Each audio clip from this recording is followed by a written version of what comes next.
Hi, everyone. Deborah Hamilton, Hamilton, ADR, North Carolina. I'm so glad all of you are here for the Love of My Life, the MAAP community call every Wednesday night at 6:30. And tonight we're going to kick it off by checking in with our community after I give you the 2-minute blurb about what MAAP stands for. For those of you who are listening to this or listening to it for the first time, MAAP is navigating the journey your pet takes when you can't care for it. So the M stands for make a plan. That's where you start. You have to sit down and make a plan on how you want your pets cared for. Then you have to address the needs of your pet really specifically, not just their food and their medication. But tonight we're going to talk about something we never talk about, which is how do you plan for the end of life for your pet if, in fact, you're not there to decide how do you want that to go. If you talk to the people who you appoint as caregivers, they can follow your instructions so that the quality of life of your pet is what you want it to be, both while they're still alive and then at the time when they transition to meet you if you have predeceased them. And then you want to appoint caregivers. That's the other A, and there have to be at least 3, and only one can be a family member, because if you are suffering from one of the Ds, which is disaster, disability, delay, dementia, family members will really appreciate the fact that you have someone there to lend them a hand taking care of your pet. And it's more than likely your pet will remain in your possession, or at least in the possession of someone who will return it to your possession once you've recovered. And then finally, the most important piece, which we spoke about at length last week, is make sure you publish your plan, because your plan is only as good as the ability for people to find it, A, read it, A, and then follow through. So you have to be perfectly clear. You have to share it with your attorney, your veterinarian, your family, and of course, all the caregivers you've appointed, and make sure it is updated every year at the least, because everyone's life changes. Yours does, your caregivers do, your attorneys do, everyone's life changes. And you really need to make sure you keep ahead of the fact that one of your caregivers just moved into a townhouse that only allows 20-pound dogs and you own a German Shepherd. Well, she can't take your dog anymore. She'd really want to take your dog, but she can't. So you really have to keep up with all that information. So tonight I'm going to check in with everyone.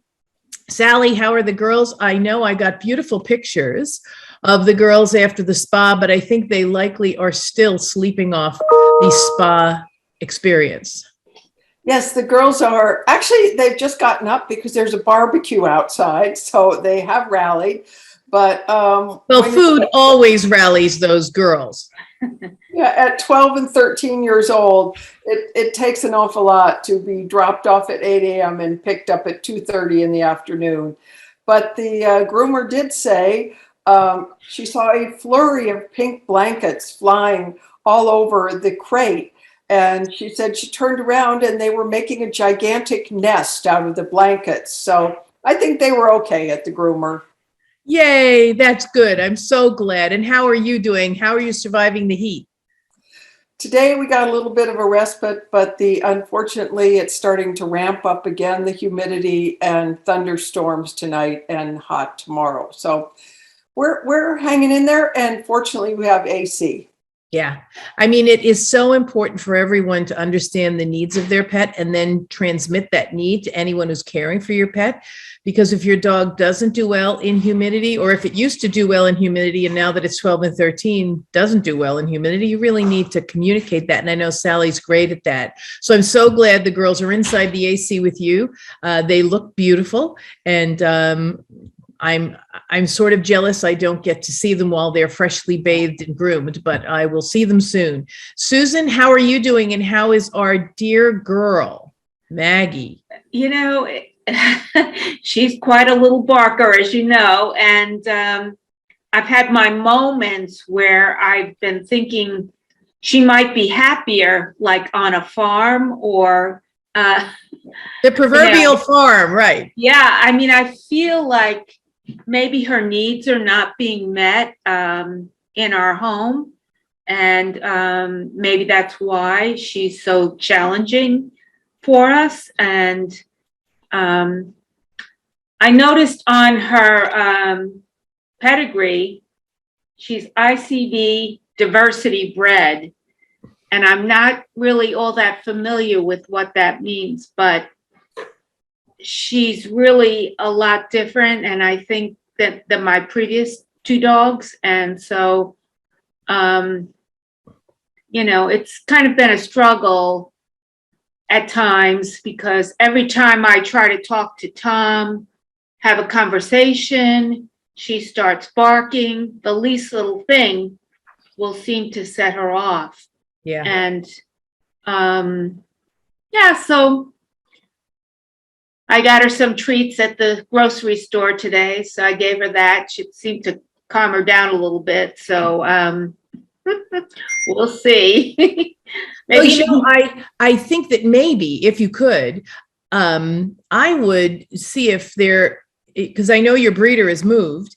I would see if there's anyone in your area who has Catans, who could help you, because maybe there is someone who, I know how much you love her. So this isn't an easy decision to even consider, to maybe find someone who is more able to harness her energy and her temperament in a way that will make the new owners happy and Maggie happy, because I hate to see you frustrated and upset, because I know how much you love her.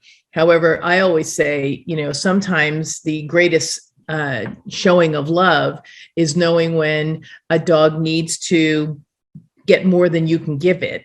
Yeah. And it's not dumping the dog. It's actually doing a lot of research with the National Club and finding a way, or a person who might be able to bring her out of her shell that she's in now. It's not really a shell, but there's something about her that's frustrated, and maybe just being able to find someone who could give you information. I'd also suggest, if you found her pedigree and you found who her parents are, maybe 2 or 3 generations back, see if you can locate her, not just her mother and father, who's the breeder you bought her from, but her grandparents, and maybe even her great grandparents. Yeah, I have the pedigree right in my hand right now. I'm looking at it. So if you run 1 or 2 of those dogs' names on Google, God bless Google, you might be able to find who owned those dogs, and see if you can find them on Facebook or LinkedIn, and message them and say, listen, I have a granddaughter of your dog Fluffy, or I have a granddaughter of your, you know, female, which we of course call bitches. And I'd love to hear some more information, because I'm having a little difficulty with her strong personality, and I'd love to be able to connect with you. And I also would write to the president of the Catan Club of America and scan that pedigree into your computer, if you could, and say to her, I really need help. This girl has such a strong personality, not like the Catans I have had in the past. I've had 2, and I really need help. What do you suggest? And just send her that 2 sentences and ask her for help, and see if there's anyone in the area that she can recommend. Or maybe I know that if anyone had rum raisin in their pedigree and they were having an issue with a dog that may be a generation or 2 away from a rum raisin, I would want them to call me, because I know my dogs and I would want to help them. And if they really were frustrated, I know that I had a litter of puppies with someone once, and someone had to return one of the puppies. Now, this was a litter that I didn't get any money for. It was a co-breed with someone, and she, you know, was gleefully taking all the money. But when the owner's wife got sick, so the owner's wife was the one who wanted the puppy, and about a year and a half later, she got ill. She had stage 4 cancer, and they asked if she would take the dog back, and she said, no, I won't. And the good news was they found me and they called me, and I said, absolutely, and I'll refund your purchase price, because this is such a difficult time for you. I will keep the dog for 6 months. If things look good, I'll return her to you. And if things don't look good, I will find her a great home, and I will let you know who she is with, so that you can keep in touch. It wouldn't be a case of that you could get her back, but rather that you could keep in touch and maybe go see her. And they were so thrilled. Again, this is the MAP plan. If you are a breeder of dogs, you need to mentor, you need to help people, you need to make sure your dogs are cared for life. And I'm not so sure. And if you want, you can scan that pedigree and send it to me, Okay. Susan, and I'll help you find somebody to write to, because every breeder of purebred dogs wants to make sure their dogs find the right home. And it clearly is not that you don't love Maggie. It's simply that if we have met our match, then we need to understand we've met our match and return the dog so that it can find a better situation to live in. And you can find a better situation to live in because it creates so much stress and anxiety. You know, we've been here now with you, I think, almost a year and a half, 2 years, and we're working with Maggie, and we're hoping that the people we've connected you with have helped with Maggie. But if this is really something that stresses everyone in the family out, then often it's not giving up on the dog. You're not giving up on the dog. You're actually enhancing and expanding the dog's universe, because this might be what's best for the dog. Well, that's what I wondered about. You know, would this be the right thing to do? I mean, my Joe loves the dog, and you know. Well, it's not easy to give up a dog. Yeah. You're not doing this lightly. Listen, she peed on the rug, she has to go. No, that's not what you're doing. Everyone in the family loves her. However, if you love her enough, I know that when my dogs have had illnesses and I've had to put them to sleep, it was always about the dog and not about me. Because for me, if the dogs are in a situation, in a health situation or a living situation that doesn't look good for them, and I can't really explain to them that I'm cutting their leg off. I had one, and so did Sally, who had bone cancer. It was actually the daughter of the niece of the one who had bone cancer. And neither of us wanted to cut the legs off of our dogs. So unfortunately, my dog broke her legs, so there was nothing I could do except put her to sleep.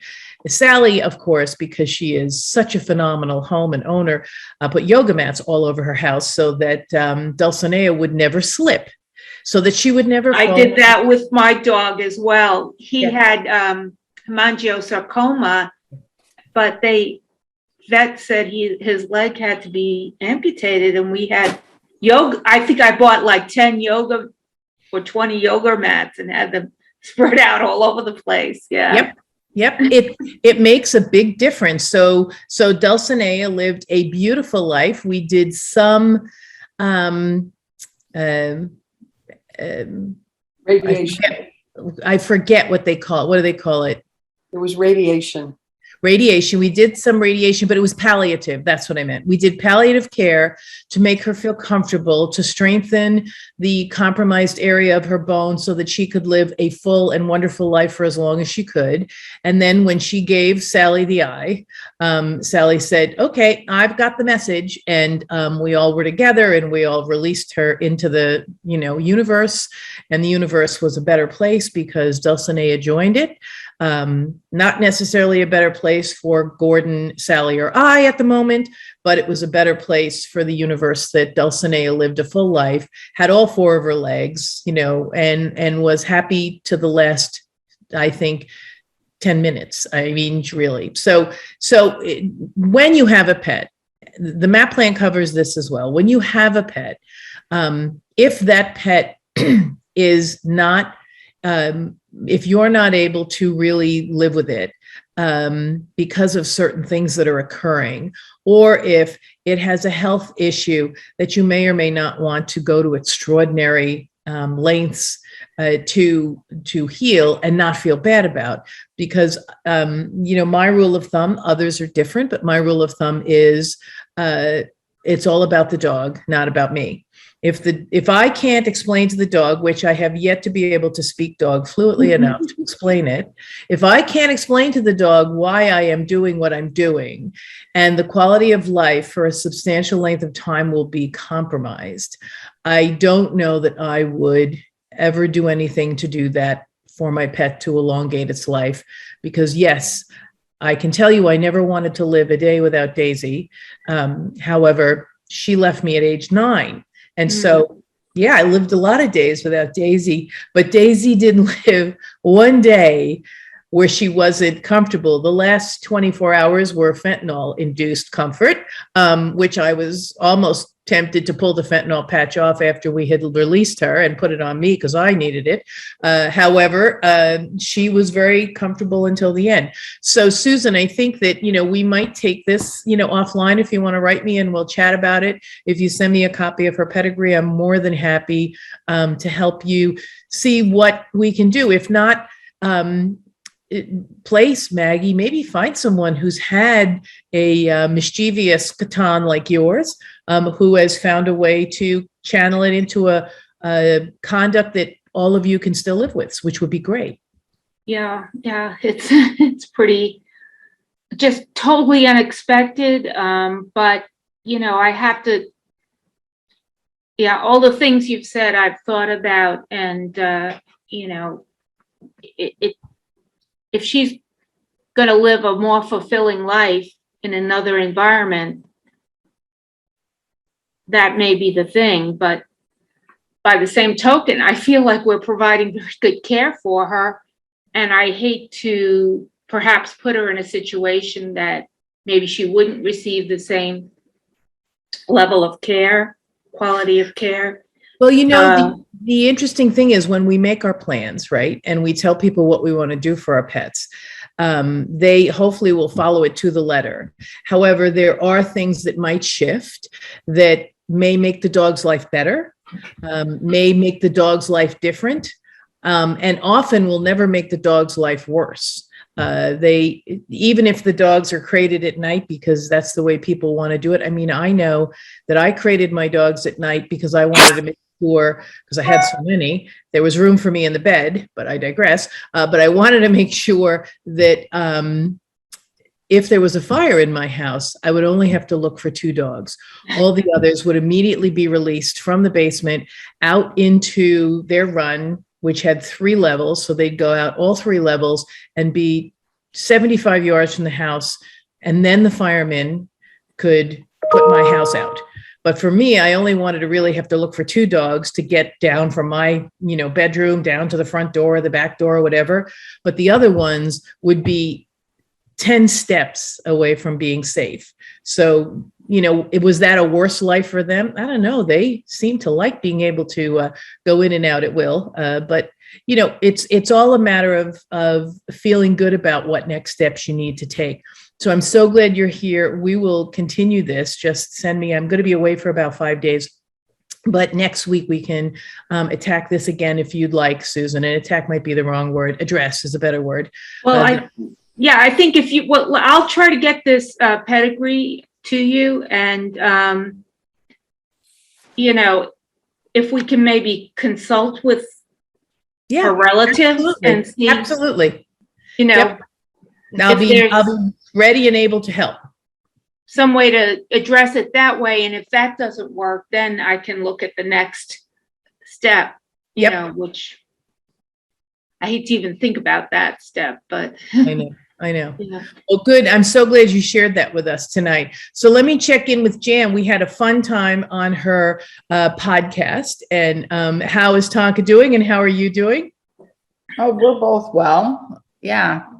We had a great time too. So just been busy, but we're both good. It was funny when I stopped and we stopped recording. Jan said, "Oh my God, I took notes and I have so many things I still have to do." And I forget now what those were so that I can maybe address them at some point. We talked about what kind of care we would want for them at the end, and what kind of life measures we would want. And that's what we're going to talk about tonight. So good. I'm glad that that I remembered correctly what I felt was really important about our discussion on your podcast that I don't necessarily, because no one wants to talk about it, cover very often. But before I do that, I of course have to check in with Kieran. How is it at almost midnight in Tenerife? Well, it's always good, even at midnight. It's just going through a very hot last few days with a lot of fires on the island. So Yeah, and there's there's this not a lot of procession of, islands for fires to go to. sorry? There's not a lot of island to go to if the island's on fire. It's a small island, right? How big is it? It's a small island. Yes. It's, I mean, there's always the water. However, well, the real problem that might erupt here is the one that might erupt here, which is all of the Canary Islands are volcanic. And this one is 10 years overdue its latest explosion. So oh, I think most of them are overdue in explosions. So that would put the fires into the halfpenny places. But yeah. the strange thing, it was that we're getting everywhere in California and across Europe, is the fires have brought a new sound into my life, which is the airport is in my vision between where I'm living and the sea. And the helicopters drop these buckets to fill up. And then you hear them going across the mountain to the fires. So every 10 minutes or so, there's a sound of the helicopter march that wasn't there a few months ago, or wasn't there a few weeks ago. But Yeah, it's amazing. It's amazing. Yeah. I know, because we just saw we were watching a fire movie, and some guy came out of his house. His dog was barking at his backyard pool. And like you, there was a new sound, helicopter, and it was lowering a bucket to fill it, not a bucket, a hose, to fill their tank with pool water. So they just sucked half the pool out into the helicopter and took off. And the guy waved and said, "Go get him." You know, he was perfectly fine with them pulling his pool water to try to put the fire out that was over the hill from his house. Yeah, I mean, fires. And then if you have volcanoes that could blow their top, that's a little scary. And you're 10 years overdue. Every day is a blessing then, Kieran. Well, put it this way, Dan. We like to live where the action is, so there's no complaints, you know. Well, you know, it's funny here in North Carolina. I live like so close to all the Marine bases, so we see every kind of military jet and helicopter that and plane that you could ever imagine. We have Harrier jump jets. We have the supersonic jets that they have. We have every helicopter known to man. And we have the reconnaissance planes with the big, you know, the big discs on the top.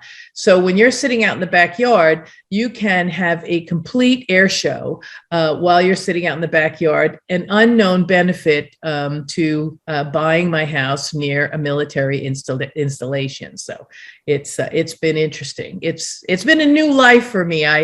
I live next to an airport, Westchester County Airport, and was nowhere near their flight path. So I am nowhere near either of these airports either. However, our river is their flight path. So they go up and down the river, which I understand because then less noise. However, it's up and down the river. So I get an air show almost every day, which is a lot of fun. And doesn't scare my dogs, but I guess could. So that's always something to think about. So tonight, I really did want to take a few minutes to talk about when you make your plan and you address the needs of your pets and you talk to your caregivers about the needs you want them to fulfill for you, either long-term or short-term, whether you have passed away or you're still alive but not able to care for your pet at the time. If, God forbid, your pet gets injured, if, God forbid, your pet gets sick or diagnosed with something that is really life-threatening.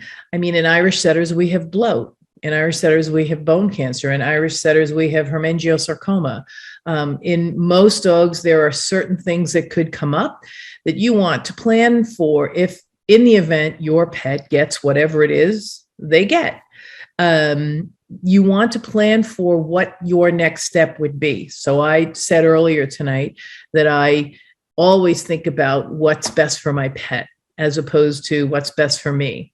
And if that's how you think, then you need to spell that out in writing. I'm a writing fanatic, but you have to spell it out in writing about what extraordinary efforts you want someone to make on your behalf if you're not able to care for your pet at the time they get sick. They might be off with the dog walker. You might be on vacation, and they might just be with the regular dog sitter. If something occurs, what is it that you would want them to do? And then recognize, if they make that decision, not to get mad at them. I had a case where somebody, I think I've told you guys before, had dogs, and she left the care to her neighbor, and her neighbor left the care to her, and the neighbor made a decision, and then she didn't die like the doctor said she would. And so when she was alive, she wanted the dogs back. But the caregiver and her power of attorney had thought, well, but you told me you wanted to do this. And so if you make this plan and you write it down, and they do what you say to do, and then something occurs and you could have taken the dogs back, recognize that everyone is doing their best. And you don't really want to make anyone feel bad that they've made a choice that now doesn't seem like the best choice, because you can take care of them. You recovered. But if you were in a situation where you couldn't recover and months passed, even if it's just a month passed, it is really important to understand that if you communicate how you want your dogs, cats, birds, horses treated, you really should make sure that you abide by the decisions they make, because they're the ones taking care of your pet at the time when you can't. And they're going to make the best decision. If you leave them to their own devices without direction, they are going to do something which may be the same thing you would have done or something different. And although I, again, would say, please don't get mad at them. You didn't leave them directions. This woman didn't leave directions on what she wanted her dogs to do. It was all verbal. And the party who took matters into her own hands thought she was doing what the owner wanted her to do. So what I'm trying to get at is, please think about this. Think about if your dog has a life-threatening accident or illness, how do you want that to be treated? I mean, if a dog breaks its leg or has its leg injured as a 2-year-old because it got hit by a car or something happened, amputating that leg might be really simple, because little ones, young ones, adjust to these things really quickly. If it's a 9 or 10-year-old dog, maybe not so much, but you might have had a situation where your 9 or 10-year-old did beautifully having its leg cut off and lived, especially if it's not cancer, and lived a happy life to whatever older age. I saw a dog down in Morehead City who was an older golden retriever who must have lost her back leg, and she was doing beautifully. It could have been a loss that was done many years ago, and she's lived the rest of her life without a leg, and she totally adapted to it.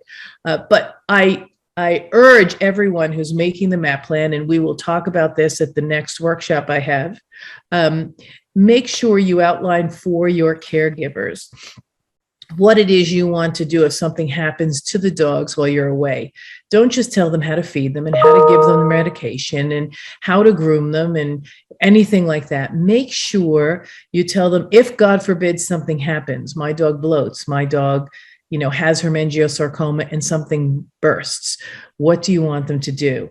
Because that is the kindest thing you can do for your caregivers of your pets, that they know the best next step to take, because they'll do what they're going to do. And that might be to prolong the dog's life, and that might not be what you want to do. Or it may be not to prolong the dog's life, and that's not what you want them to do.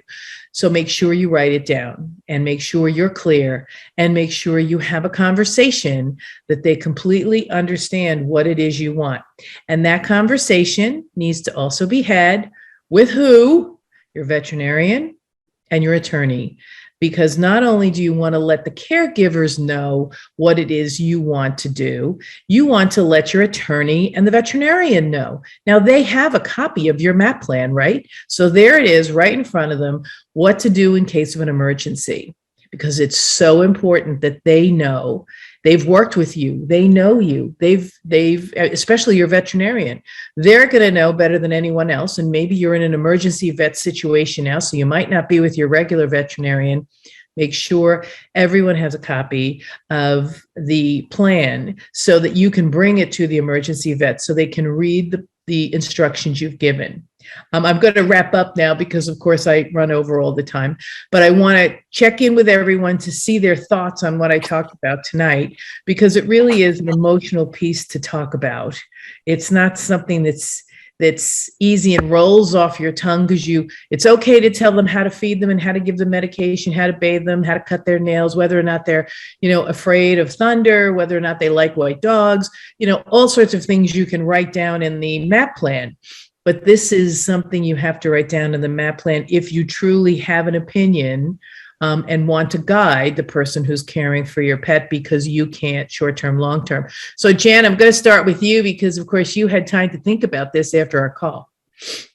And I don't know if I'm any further along. I've been thinking about the different circumstances of, how I would describe or detail in writing what I would want. Go ahead. What I would want, and how would I articulate that, under what specific scenarios, if it's this type of situation, do this. And if it's this type of situation, do that. So I've been like going through it in my head, trying to decide what, but I guess you want to do everything you can, but there's a limit. And like that quality of life for the dog. And just as you were talking, I was thinking about a friend who called me a few months ago, who was cat sitting, and the cat got very ill and ended up, she asked me if I would do Reiki for the cat, and the cat ended up passing away while I was doing the session, and the owner was away. So, so she was lucky. I mean, the owner, the woman, it was a friend of hers, wasn't upset. She had been in contact with her, but not an easy situation to think about when you travel and your pet might pass when you're not there. Absolutely. And thankfully, the woman trusted the caregiver, and trusted the caregiver did everything she could. And of course, I am sure she was in fabulous hands with you providing her Reiki as she transitioned. So that cat went with a beautiful body into the universe, which I think is great. Yeah. Sally, how about you? I know that this is a conversation we never want to have, right? No, it's very, very difficult. And I think you have to be as specific as possible. As Jan said, you try to think of every scenario, which you can never, ever do. I had one dog at a hospital in the city, and I'd bought play tickets. And so we gave them the credit card, and they said, when we reach $1,000, we will call you. And I think we were in the play 15 minutes, and my phone buzzed, and I went back out and I said, okay, keep going. And then within 15 more minutes, and the phone buzzed again. And finally, I left the play. I went to the hospital, and then, she's rallying. She's fine. So the play had ended, got in the car. We're almost back to Connecticut, and we get a phone call. Please come back immediately. So turn around, go back to New York City. And it's like, so you have to be very specific. And I said, my husband said, no, do more. And I looked the vet right in the eye, and I said, what are her chances? And she said, I can almost guarantee within a 24-hour period, this dog will die of some organ failure. I don't know what. And I said, well, then there's, okay, let's, euthanize her now while we're here with her.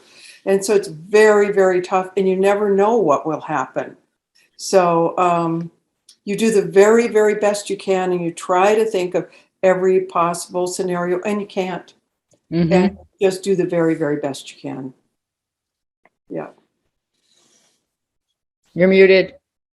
Oh, sorry. No, I'm muted. And you always have to trust that the people you're leaving with your pets are going to do the best they can. They're always going to do the best they can. And had you been there, you might have done 17 different things, but you weren't. And you trusted these people, and you gave them directives. And you know what? It's the best we all can do. And so it's, I know that caregivers will be so heartbroken if the pet dies on their watch.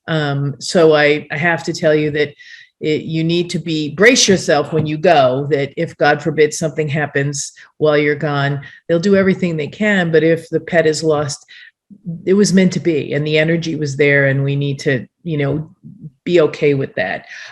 Susan, I know this probably isn't something you want to think about, but have you considered in your MAP plan, which you're still writing, what would be your thoughts on this?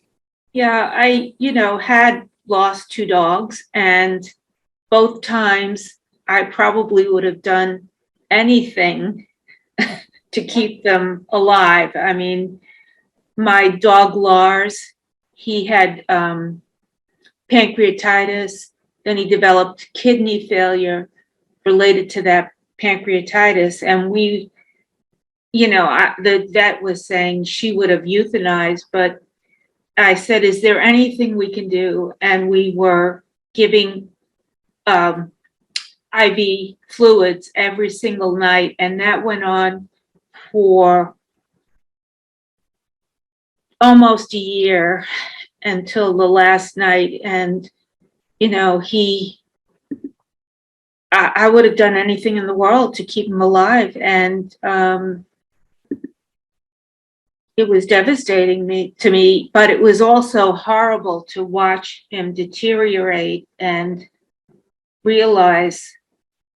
And I think love is what kept him alive. I mean, because we just showered him with love, and he just ate it up. And, Yep.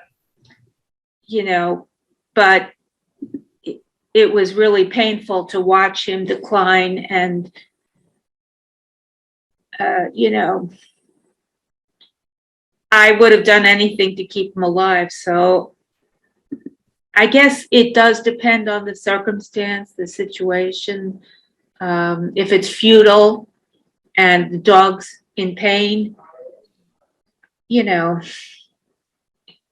it's hard to come to terms with that, but you have to. So, it's something I hate to even consider, but being able to leave at least some directives for your caregivers is key. And finally, Kieran, what are your thoughts? Because this is a heavy subject for somebody who doesn't have a dog, but who's writing that wonderful book, When Your Child Asks for a Dog, Let One-Eyed Leo Guide the Conversation. This is probably something that is in there as well. It is in there at the end of it, actually. Yeah, we have we've a chapter based in a veterinary practice on the dog's last few minutes. So it's Yep. it's certainly in there. It's a day you can think about, but you simply can't prepare for. And it's I don't think I'm alone in this, but when that moment passes, I'd say your belief in the afterlife is certainly clarified. So I think that's in everybody's personal moments, and certainly in mine. Oh, absolutely, because I know that I am going to be greeted by so many redheads, short-legged ones and long-legged ones, that when I transition, it's the best thing about transitioning. It's that my dogs will be there, because every dog goes to heaven, right? So on that happy note, I'm sorry, everyone, that this was a little bit of a difficult conversation. However, when you're making the MAP plan, what happens in an emergency that you may not be home or able to handle is really a key piece of information to put in your MAP plan. I know nobody thinks about this, but it really is a key piece of information, because you want to make sure that if you were well and able, or if you were home, that the care of your pet would be the care you would give. So you have to, what do you have to do? You have to communicate that. So that's why that MAP plan is there. So until next week, I love you all. Thank you all for coming. Thank everyone who's listening to this, whenever you do. And please write me and tell me what you think about the topic, because it is a little difficult. I usually don't handle it except in workshops, but I thought tonight, after my call with Jan, that this was something that I should at least touch upon, because those who might not be able, and the sun is blinding me, those who might not be able to make the workshop on the date or for whatever reason, I want you to know that this is something you really need to take care of. So until next week, it's Deborah Hamilton, Hamilton ADR, North Carolina, and of course, my wonderful MAP community that I look forward to speaking with you every Wednesday at 6:30 at night. Take care, everyone.